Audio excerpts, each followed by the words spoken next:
یہ شروط مان لوں، اس پر دستخط کروں، اس سے موت بہتر ہے. یہ کہہ کے اس شروط کو اٹھا کر پھینکتے ہیں، پھاڑ کر پھینکتے ہیں. مانا یہ ہے کہ لڑنے کے لیے تیار ہے. اب اس کے بعد یہ انگریز مارچ کے مہینے میں 1799 مارچ کے مہینے میں پوری طاقت لے کر اب گھس آتے ہیں. اب غدار ہر جگہ ٹھہرے ہوئے ہیں. غدار دروازہ کھول رہے ہیں، بڑی آسانی سے اندر آنے دے رہے ہیں. انگریزوں کو لڑنے کی ضرورت نہیں ہے. اسی لیے یہ جو چوتھی لڑائی ہے اس میں انگریزوں کا جانی نقصان بہت کم ہوا. اگرچہ کہ مالی نقصان ہوا غداروں کو خریدنے کے لیے، لیکن جانی نقصان بہت کم ہوا. ہر جگہ غدار گئے، قلعہ بڑی آسانی سے کھول دیتے ہیں، اور خود ٹیپو سلطان جس قلعے میں ہے وہاں پر غداروں کی بہت بڑی تعداد ہے. تو دیکھتے ہی دیکھتے پورے قلعے انگریزوں کے ہاتھ میں چلے گئے. ادھر آمبور، کڑپا، اور اس کے بعد بنگلور، منگلور، گورکھ، ایسے مختلف علاقے میرے دوستوں یہ ایک مہینے کے اندر پورے کے پورے علاقے انگریزوں کے ہاتھ میں چلے گئے، کیونکہ غدار تھے، انہوں نے بیچ دیا. اب تعجب کی بات یہ ہے کہ یہ پورے قلعے غدار انگریزوں کے حوالے کر رہے ہیں، ٹیپو سلطان کو خبر تک نہیں. ٹیپو سلطان کے کان میں خبر آنے نہیں دے رہے، کیونکہ انہیں گھیرے ہوئے پورے غدار ہیں، پورے منافقین ہیں، خبر نہیں پہنچنے دے رہے. ٹیپو سلطان کو معلوم بھی نہیں. اگر معلوم ہو تو کچھ سٹیپ اٹھائے نا، اگر معلوم نہیں ہو تو آدمی کیا سٹیپ اٹھائے گا. تو ٹیپو سلطان کو خبر نہیں، اور ایک مہینے کے بعد خبر ملتی ہے کہ انگریزوں نے زمینوں کو چر لیا ہے. اب ان کے ہاتھ میں کچھ بھی نہیں ہے، صرف اس علاقے میں ہے جہاں وہ علاقہ ہے جہاں یہ بیٹھے ہوئے ہیں. تو ٹیپو سلطان جو ہے افسوس پر افسوس بھرتے ہیں، لیکن وقت نکل گیا. اب کیا کچھ کر سکتے ہیں؟ کچھ بھی نہیں کر سکتے. اب خاموشی سے ٹیپو سلطان کم از کم آخری لڑائی کے لیے تیاری کرتے ہیں، اپنے لوگوں کو جمع کرتے ہیں. ان کے ساتھ ایک وفادار آدمی تھا جن کا نام تھا سید عبد الغفور، بہت اچھے آدمی تھے، اور ایک دوسرے تھے جن کا نام رضا علی خان. جہاں غداروں کی لسٹ ہے وہاں وفاداروں کی بھی لسٹ ہے. میرے دوستوں وقت ساتھ نہیں دے رہا ہے، میں تمہیں آپ کے سامنے بہترین وفاداروں کا ذکر کرتا، ساتھ ساتھ غداروں کا بھی ذکر کرتا، کیسے ان لوگوں نے غداری کی. بہرحال 2 مہینے کے اندر پورا علاقہ انگریزوں نے لے لیا. صرف ٹیپو سلطان کا سری رنگ پٹنم کا پیلس تھا جو ٹیپو سلطان کے ہاتھ میں. اس کے 4 دروازے تھے، چاروں دروازوں کو بند کر دیا گیا. اب ٹیپو سلطان اندر ہے، اندر سے لڑائی لڑ رہے ہیں. اب ٹیپو سلطان ایک مرتبہ اپنے گھر سے، اپنے کمرے سے باہر نکلتے ہیں تو خبر ملتی ہے کہ یہ جو دروازہ پچھلے کا حصے کا ہے وہ دروازہ انگریزوں نے توڑ لیا. بعد تحقیق میں معلوم ہوا میر صادق نے دروازہ تو توڑنے کی الگ بات، دروازہ کھول کے اندر آنے جگہ دے دیا. پیچھے سے انگریز اندر آ رہے ہیں.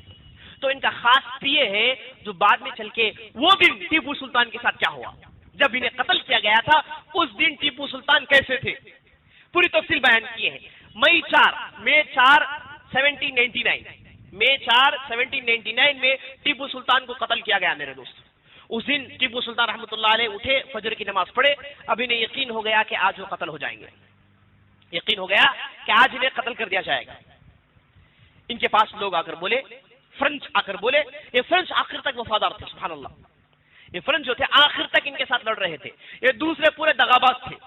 فرنچ آ کر بولے کہ اگر آپ کی اجازت ہے آپ اور آپ کے خاندان کو ہم لے کر نکل جاتے ہیں. آپ بعد میں ان لوگوں سے بات چیت کر لینا، بعد میں صلح کی بات کر لینا. اب جو چلے گا سو چلے گیا، دوبارہ ہم ریکوری کر لیں گے. آ کر کہتے ہیں. تو اس وقت تاریخی مقولہ کہتے ہیں، تاریخی مقولہ کہتے ہیں گیدڑ کی 100 سالہ زندگی شیر کے 1 سال کی زندگی سے بہتر ہونے سے. شیر کے 1 سال کی زندگی گیدڑ کی 100 سال کی زندگی سے بہتر ہے، بلکہ 1 دن کی زندگی. شیر کی 1 دن کی زندگی گیدڑ کے 100 سال کی زندگی سے بہتر ہے. میں شیر کے مانند مر جاؤں یہ میرے لیے زیبا دے گا، اور میں ان لوگوں کے سامنے ہتھیار ڈال کے ذلیل ہو کر مروں اور اس کے بعد 100 سال جیوں، وہ زندگی گیدڑوں کی ہوگی، وہ زندگی میں جینے کے لیے تیار نہیں ہوں. فرنچ کو یہ کہہ کے بھیج دیتے ہیں. اس کے بعد ان کے خاص پیے آتے ہیں، آ کر مختلف رائے مشورے دیتے ہیں، کہتے ہیں کہ آپ ایسے بچ جائیں، ایسے نکل جائیں. لیکن ٹیپو سلطان کہتے ہیں کہ مجھے زیبا نہیں دیتا، یہ کام میں ہرگز نہیں کر سکتا. میں مرد میدان کا مجاہد ہوں اور مرد میدان ہی مفاد پاؤں گا. یہ کہہ کے میرے دوستوں سب کو ٹال دیتے ہیں. فجر کی نماز پڑھتے ہیں اور بالکل سفید لباس پہنتے ہیں. یہ سفید لباس بہت پسند کرتے تھے. سفید لباس پہنتے ہیں اور کمر پٹی باندھتے ہیں جس میں ایرانی ان کی خاص تلوار تھی جسے رکھتے ہیں، اور اس کے بعد اپنے گھوڑے میں بیٹھتے ہیں. اپنے ساتھ 10 آدمیوں کو لے کر ایک دروازے کی طرف دوڑتے ہیں، کیونکہ خبر ملی ہے کہ ادھر سے انگریز داخل ہونے والے ہیں، اور اس دروازے کے پاس پہنچتے ہیں تو گھمسان کی لڑائی ہوتی ہے، لڑ لڑ کے تھک جاتے ہیں، پلٹ کے اپنے آدمی سے پانی پوچھتے ہیں تو پانی دینے والا بھی غدار نکلتا ہے، پانی نہیں دے رہا، لڑ لڑ کے ہاتھ سے تلوار ٹوٹ کر اڑتی ہے، پلٹ کے تلوار پوچھتے ہیں تو تلوار دینے والا بھی غدار ہے، گھوڑے سے گر جاتے ہیں اور دوسرے گھوڑے کے لیے دوڑتے ہیں، دوسرا گھوڑا دینے والا بھی غدار نکلتا ہے۔ یعنی غداروں کی ایک مستقل داستان میرے دوستو، غداروں کی ایک مستقل تاریخ، غداروں کی ایک مستقل قصہ، غدار ہر طرف غدار، چاروں طرف دھوکے باز، دوغلے قسم کے لوگ، منافقین کی تعداد کچھ بھی نہیں کر پا رہے۔ کہا جاتا ہے کہ جب ٹیپو سلطان لڑ رہے تھے ان کے ہاتھوں میں 9 تلواریں ٹوٹی اور کئی گھوڑے ان کے ماتحت مر گئے، اور یہ مرد مجاہد لڑ رہا ہے جو ہے یہ انگریزوں پر شیروں کے مانند ٹوٹ پڑ رہا ہے اور کئی لوگوں کو قتل کرتے ہیں۔ اور جب انگریز دیکھ رہے ہیں کہ یہ ایسے تلوار چلا رہے ہیں، ان کا مقابلہ ممکن نہیں، تو آخرکار ان پر گولی چلاتے ہیں۔ یہ گولی سینے میں چلاتے ہیں، پھر لڑ رہے ہیں، دوسری گولی چلا رہے ہیں، پھر لڑ رہے ہیں، اس کے بعد ماتھے میں گولی چلاتے ہیں، تو اس وقت ٹیپو سلطان رحمۃ اللہ علیہ گرتے ہیں۔ کہا جاتا ہے کہ جب گر گئے تو ان کے ہاتھ سے تلوار نہیں چھوٹی اور سپاہیوں کے اوپر گر گئے۔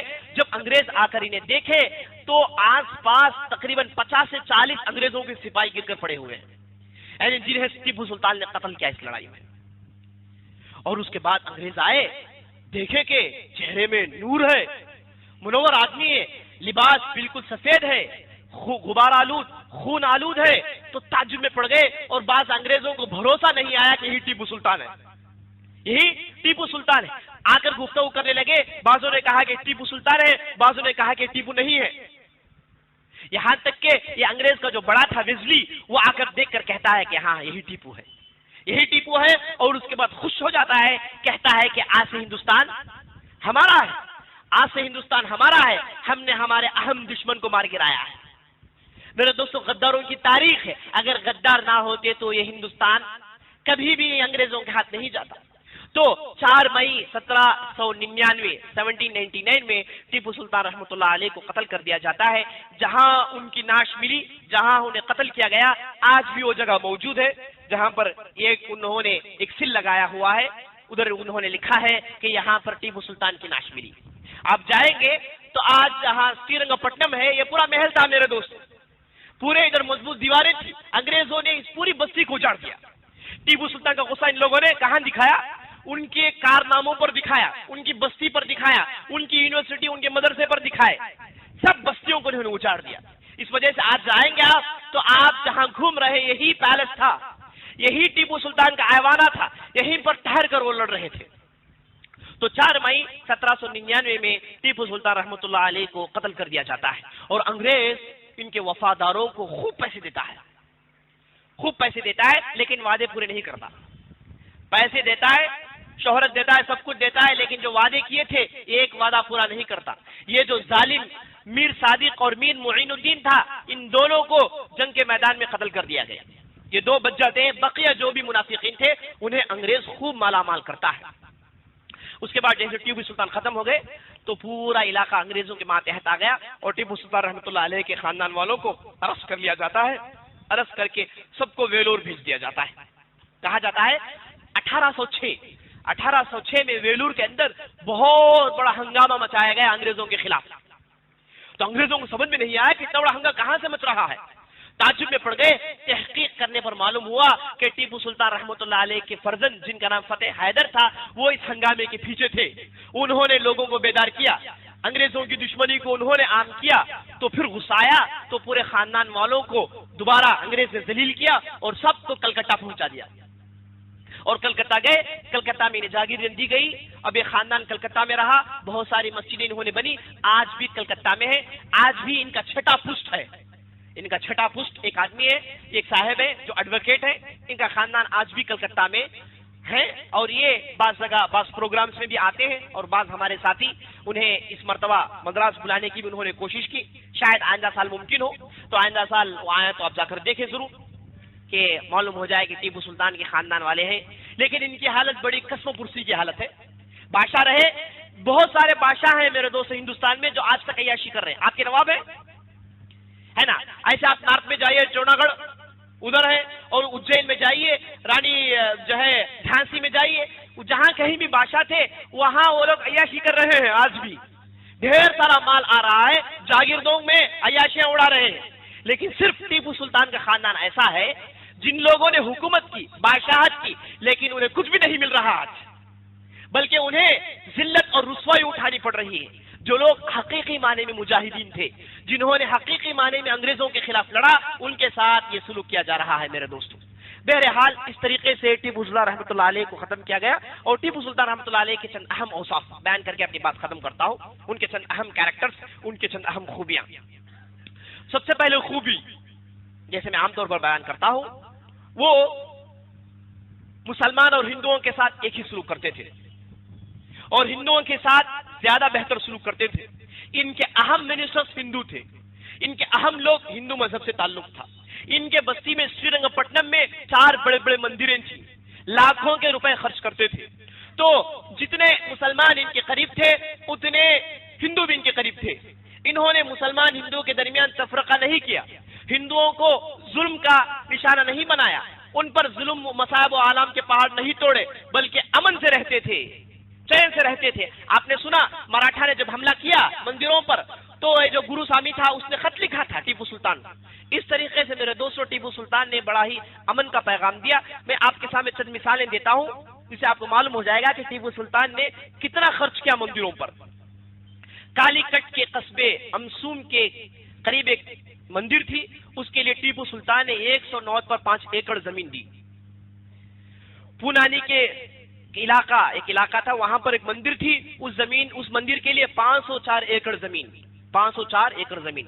ایسے مندروں کی میرے پاس لسٹ ہے میرے دوست, تقریباً 5-6 ایسے مندریں ہیں جن کے لیے ٹیپو سلطان نے ہر مندر کے لیے 150 سے زیادہ ایکڑ زمین دیا.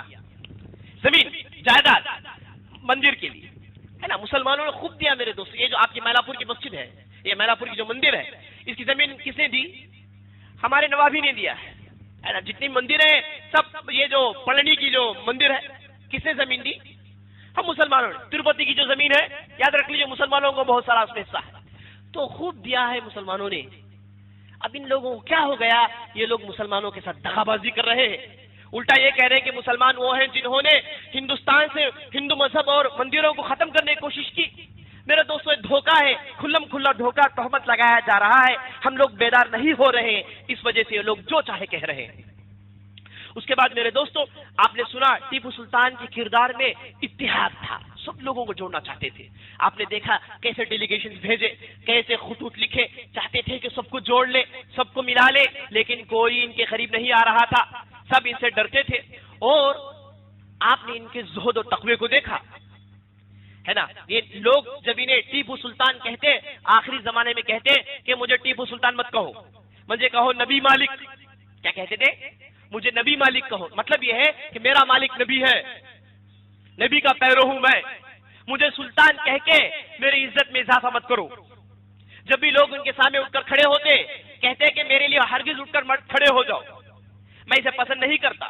اور لوگ کبھی کبھار بادشاہ کے سامنے جھکتے ہیں, جھک کر سجدہ کرتے ہیں. ٹیپو سلطان سخت منع کرتے تھے, کہتے تھے کہ سجدے کا لائق اللہ ہے, سجدہ کرنا ہے تو اللہ کو کیجئے, میں تو ایک معمولی انسان ہوں, مجھے ذمہ داری دی گئی ہے, یہ ذمہ داری میں ادا کر رہا ہوں, میں معمولی انسان ہوں, یہ کہا کرتے تھے میرے دوستوں. اور اس کے بعد ان کی خوبیوں میں سب سے بہترین خوبی یہ تھی کہ یہ اپنے تقریروں میں, اپنے بیانات میں جہاں کہیں بھی جاتے یہ کہتے کہ مجھے غم ہوتا ہے, مجھے تکلیف ہوتی ہے جب میں یہ دیکھتا ہوں لوگ مذہب کا نام لے کر مذہب کے لوگوں پر ظلم کرتے ہیں. یہ ہندو اپنا مفاد لینا چاہتے ہیں لیکن ہندو مت کا آواز اٹھاتے ہیں, مسلمان اپنی بستیوں کو بچانا چاہتے ہیں لیکن اسلام کا آواز اٹھاتے ہیں. یہ مجھے بہت غم دینے والی چیز ہے. اور یہ کہتے تھے لکم دینکم ولی دین, میرا تو اصول یہ ہے, کہتے تھے ان کا مقولہ یہ تھا حکومت چلانے میں میرا طریقہ یہ ہے لکم دینکم ولی دین, میرا دین میرے لیے, تمہارا دین تمہارے لیے.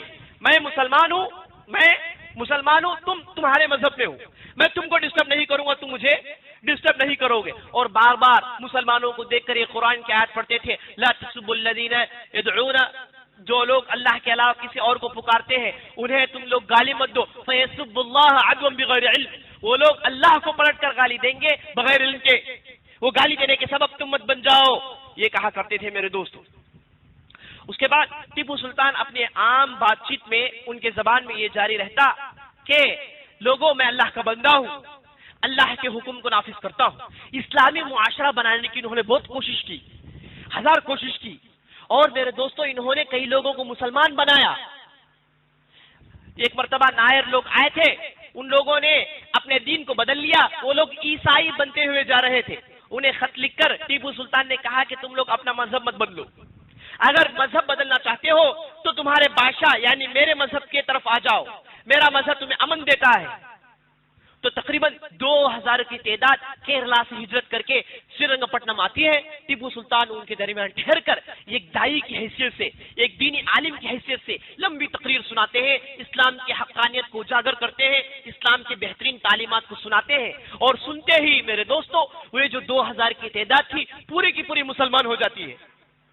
اب الٹا تہمت یہ دیتے ہیں کہ ان لوگوں کو زبردستی ٹیپو سلطان نے کیا کیا، مسلمان بنایا۔ تاریخ میں ایک بھی مثال نہیں ملتی، بلکہ جو ہندو رائٹرز ہیں، یہ تمل میں ایک ہندو رائٹر ہے جس کا نام مردم، اس نے ٹیپو سلطان کے تعلق سے کتاب لکھی ہے، اس میں وہ کہتا ہے کہ ٹیپو سلطان نے اسلام قبول کرنے پر مجبور نہیں کیا، بلکہ ان کا مذہب تھا، انہوں نے مذہب پیش کیا اور لوگوں سے کہا کہ دیکھو تم عیسائی بننا چاہتے ہو تو اس سے بہتر مذہب میرے پاس ہے، جب تم نے فیصلہ کر لیا تم تمہاری مذہب چھوڑنا چاہتے ہیں تو اس سے بہتر مذہب میرے پاس ہے، تم اسلام کیوں قبول نہیں کرتے؟ تو اسلام کی حقانیت ثابت کرتے ہیں۔ تو میرے دوستو 2000 لوگ مسلمان ہو جاتے ہیں۔ ایک مرتبہ ان کا ایک آدمی تھا جس کا نام مقبول خان، یہ ایک ہندو علاقے کو ٹیپو سلطان سر کرتے ہیں۔ یہ جب مقبول خان اپنے لشکر لے کر جاتا ہے تو ہندو جو بادشاہ زارنی اور ان کے جو خاندان والے تھے ان سے چھیڑ چھاڑ کرتا ہے۔ ٹیپو سلطان کو خبر ملتی ہے، ان کے سامنے تیر مارتے ہیں ٹیپو سلطان، جان سے ہی مار دیتے ہیں۔ لوگ پوچھتے ہیں کیا کیا آپ نے؟ بولے کہ یہ چیز میں برداشت نہیں کر سکتا، یہ میرے اصول کے خلاف ہے۔ ٹیپو سلطان باقاعدہ قتل کر دیتے مقبول خان کو۔ اس سے معلوم ہوتا ہے ٹیپو سلطان کتنے انصاف پسند تھے۔ اور اس کے بعد میرے دوستو ان کی اہم خوبی، بہت اہم خوبی یہ تھی کہ یہ علم دوست تھے، علم دوست تھے۔ یہ 14 زبانوں پر مہارت رکھتے تھے، 14 زبانوں میں مہارت تھی، اور یہ 5 فٹ 5.8 ہائٹ تھی ان کی، گندوبی رنگ کے تھے، ان کے چہرے میں بال نہیں آتا تھا، یہ انہیں داڑھی نہیں آتی تھی، اس لیے داڑھی کی خواہش میں استارا چلاتے تھے روزانہ تاکہ ایک دن داڑھی آ جائے، لیکن مرتے دم تک داڑھی تو نہیں آئی۔ ان کی مونچھیں ہوا کرتی تھی، ان کی داڑھی نہیں ہوتی تھی، گندوبی رنگ کے تھے، اور ہمیشہ سفید لباس پسند کرتے تھے، اور بہت سادگی تھی، ہے نا، لباس بڑے سادہ لباس پہنتے تھے، اور بیٹھتے اٹھے بڑے سادے انداز سے تھے۔ حیدر علی کے برخلاف تھے اس معاملات میں، حیدر علی ٹھاٹ باٹ کو مینٹین کرتے تھے، ٹیپو سلطان بالکل ان کے خلاف تھے۔ علم دوست تھے، علم دوست تھے۔ ایک مرتبہ جب ان کی شادی ہوئی، ان کے والد حیدر علی نے پوچھا کہ بیٹا تجھے میں کیا تحفہ دے سکتا ہوں، بیٹا تجھے میں کیا تحفہ دے سکتا ہوں؟ تو ٹیپو سلطان نے کہا والد صاحب مجھے ایک لائبریری چاہیے۔ کیا کہا؟ جاگیر نہیں، اوٹی کی زمین نہیں، کوڑے کانل کی زمین نہیں، کیا پوچھے؟ بولے کہ مجھے ایک لائبریری چاہیے۔ اب حیدر علی ٹھہرے ناخواندہ آدمی، پڑھنا لکھنا نہیں جانتے، تو انہوں نے کہا کہ بیٹا میں فوراً حکم دیتے ہیں جا کے سرنگ پٹنم میں جتنی بھی کتابیں پوری کتابیں لے کر آ جاؤ۔ ٹیپو سلطان کہتے ہیں کہ نہیں نہیں، کتابیں ایسی نہیں ہوتی، میں آپ سے لائبریری مانگ رہا ہوں، آپ اس کے لیے ایک اماؤنٹ بجٹ میں ڈیڈیکیٹ کریں، میں اس لائبریری کی ذمہ داری لیتا ہوں۔ یہ کہہ کے میرے دوستو ساری دنیا کی کتابیں انہوں نے جمع کی۔ کہا جاتا ہے جب ان کی لائبریری کو انگریزوں نے کھودا تو 1790 مینوسکرپٹس ملے۔ مینوسکرپٹس اس کی بہت اہمیت ہوتی ہے، بہت اہمیت ہوتی ہے، 1790 مینوسکرپٹس۔ اور ان کے پاس اورنگزیب جو اپنے ہاتھوں سے قرآن لکھتے تھے وہ قرآن کا نسخہ تھا ان کے پاس، اور یہ خود بہترین رائٹر تھے، بہترین خطاط تھے، اور بہترین انداز سے لکھتے تھے۔ انہوں نے اپنی زندگی میں 40 کتابوں کو لکھا، اتنے بزی شیڈیول میں 40 کتابوں کو لکھا ہے، اور بعض کتابوں کو لکھوایا ہے۔ اتنے بزی شیڈیول میں دیکھیے کیا کیا کر رہے ہیں آپ۔ اور اس کے بعد ہر فن میں ماہر تھے، ہر فن میں اللہ تعالی نے علم دیا تھا۔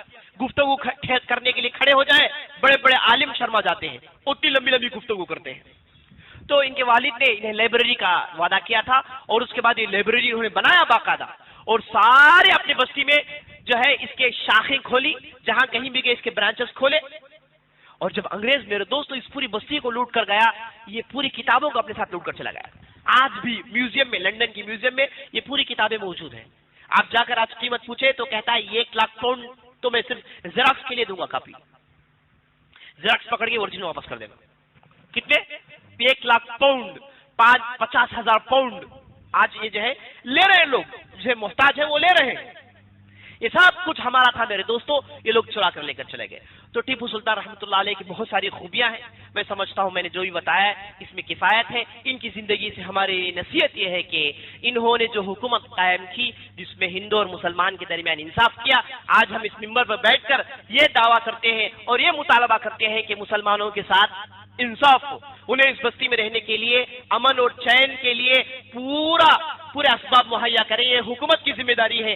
کیوں مسلمانوں پر ظلم ہو رہا ہے؟ یہ اس وجہ سے کہ مسلمان اپنی تاریخ نہیں جانتے۔ ہمارے درمیان اتنی بڑی تعداد ایسی ہے جو یہ سمجھتی ہے کہ ہم ہندوستان کے نہیں۔ انہیں چاہیے کہ تاریخ پڑھے، ہندوستان کی ہسٹری پڑھے اور وہ جان لے کہ ہم اس بستی کے ہیں اور یہ بستی ہماری ہے اور یہ بستی ہماری ہمیشہ رہے گی۔ سبحان ربک رب العزت عما یصفون وسلام علی المرسلین والحمد للہ رب العالمین۔ نشانوں پر نگاہ رکھنا تو گھوڑوں کو سیدھا رکھنا، عدو سے آگہی رکھنا مجاہد کی بصیرت ہے۔